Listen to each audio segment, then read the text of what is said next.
Hello students, this is Vaishni Pandya. Chapter 1 nature and significance of management हम लोग पढ़ रहे थे, क्लास 12th का है ये।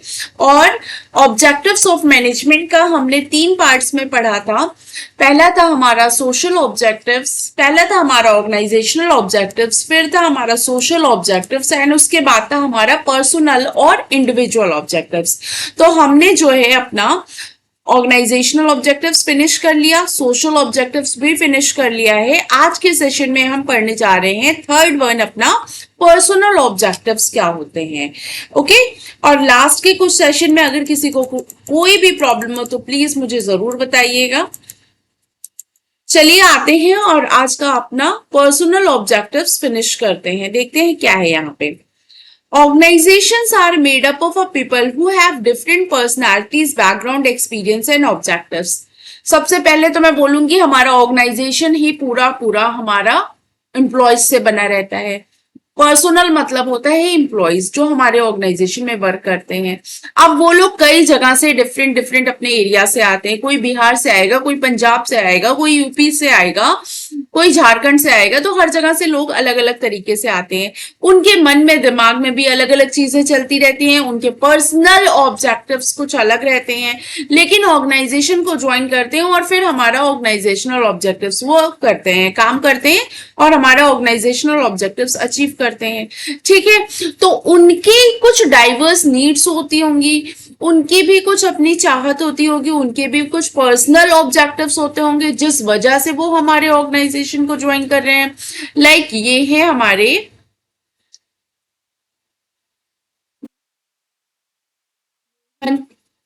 ओके, और ये है हमारे यहाँ के सोहन। अब ये दो लोग हैं, एक हमने ले लिया सोनिया को, मिस सोनिया भी आ गई। चलिए, अब ये 3 लोग मान लीजिए हमारे यहाँ ऑर्गेनाइजेशन में एम्प्लॉय हैं। अब ये जो है हमारे मोहन जी, ये आपके यूपी वाले हैं, ये सोहन जी आपके बिहार से हैं और ये मैडम सोनिया जो है ये पंजाब से हैं। अब इन सब के अपने अपने अलग अलग एरिया है जहां से ये आ रहे हैं। अब इनका बैकग्राउंड भी अलग है। ठीक है, इनका बैकग्राउंड भी अलग है तो इनका कुछ एम भी अलग होगा हमारे ऑर्गेनाइजेशन को ज्वाइन करने का। यूपी वाले भैया को जाना है फॉरेन, विदेश में आगे पढ़ाई करने, इसलिए यहाँ पे हमारा ऑर्गेनाइजेशन ज्वाइन करना चाहते हैं। सोहन को चाहिए कुछ एक्सपीरियंस अच्छा, जिससे ये और अच्छी बड़ी कंपनी ज्वाइन कर सके, तो इसलिए ये हमारे यहाँ ज्वाइन करना चाहते हैं। और ये मिस सोनिया है, इनको जो है अपना इंडिपेंडेंट होना है, तो इनकी भी अपनी कुछ जो है अपना पर्सनल ऑब्जेक्टिव्स है, इसलिए हमारे ऑर्गेनाइजेशन को ज्वाइन करना चाहती है। मेनली इनको पैसे की जरूरत है, इसलिए हमारा ऑर्गेनाइजेशन ज्वाइन करना चाहती है। तो हर पर्सन को आपने देखा, यहाँ पे मैंने 3 एग्जांपल दिए। 3 लोग हैं, काम करते हैं हमारे ऑर्गेनाइजेशन में, अलग अलग जगह से आए हैं और इनकी अपनी अपनी डाइवर्स नीड है। ठीक है, तो एक ऑर्गेनाइजेशन में मैनेजर का काम होता है इन सारे ही जो एम्प्लॉयज है हमारे, इनकी नीड को सेटिस्फाई करना। ठीक है, इनको हैप्पी रखना। They all become a part of the organisation to satisfy their diverse needs. तो ये सारे हमारे ऑर्गेनाइजेशन के पार्ट्स बन जाते हैं और अपनी अलग अलग जो इनकी पर्सनल नीड है उसको सेटिस्फाई करने के लिए। क्यों करना है? जिससे कि इनको भी इनका जो अपना प्रॉफिट है, इनका मेन मोटिव है कि इनको यूपी वाले भैया को फॉरेन जाना है, बिहार वाले को एक्सपीरियंस गेन करना है और सोनिया को जो है मनी चाहिए, पैसे चाहिए, इसलिए इनके पर्सनल अपने डाइवर्स नीड है। इसलिए हमारे ऑर्गेनाइजेशनल ऑब्जेक्टिव्स को कंप्लीट करेंगे जिससे कि इनके पर्सनल नीड फुलफिल हो पाए। तो हमें भी तो इनकी पर्सनल नीड का ध्यान देना होगा, तभी तो ये हमारे ऑब्जेक्टिव्स को कंप्लीट करेंगे, ऑर्गेनाइजेशनल ऑब्जेक्टिव्स को अचीव करने में हमारी हेल्प करेंगे, है ना।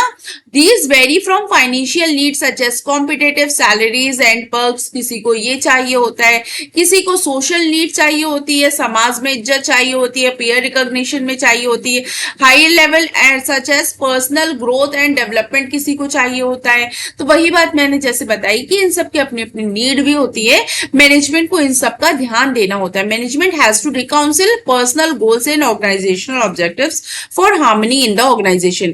तो अपने ऑर्गेनाइजेशन में इन लोगों से बहुत अच्छे से अपने ऑर्गेनाइजेशनल ऑब्जेक्टिव्स को अचीव करवाने के लिए हमें इनकी पर्सनल जो डाइवर्स नीड होती है उसका ध्यान रखना होता है और उसको भी फुलफिल करना होता है। अगर हमारे एम्प्लॉयज हैप्पी रहेंगे तो हमारा ऑर्गेनाइजेशन में वर्क अच्छा चलेगा। ओके, तो एक पर्सनल ऑब्जेक्टिव्स में है कि हमें हमारे एम्प्लॉयज का ध्यान देना है। किस तरीके से दे सकते हैं? हम इनकी सैलरीज एंड पर्क्स में इंसेंटिव्स करते रहें, हम इनको ट्रेनिंग देते रहें, इनके डेवलपमेंट के बारे में सोचें। ठीक है, कुछ लोगों को पीयर रिकॉग्निशन चाहिए होता है तो एम्प्लॉय ऑफ द मंथ वगैरह जो होता है उससे वो लोग काफी जो है मोटिवेट होते हैं। तो ये सारा काम भी हमें साइड बाय साइड अपने एम्प्लॉयज को हैप्पी रखने के लिए करना होता है।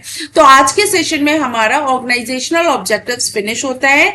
ऑर्गेनाइजेशनल ऑब्जेक्टिव्स में हमने 3 चीजें पढ़ी थी। ऑब्जेक्टिव्स ऑफ मैनेजमेंट फिनिश होता है और ऑब्जेक्टिव्स ऑफ मैनेजमेंट में हमने 3 चीजें पढ़ी थी, organisational objective, social objective and personal objectives.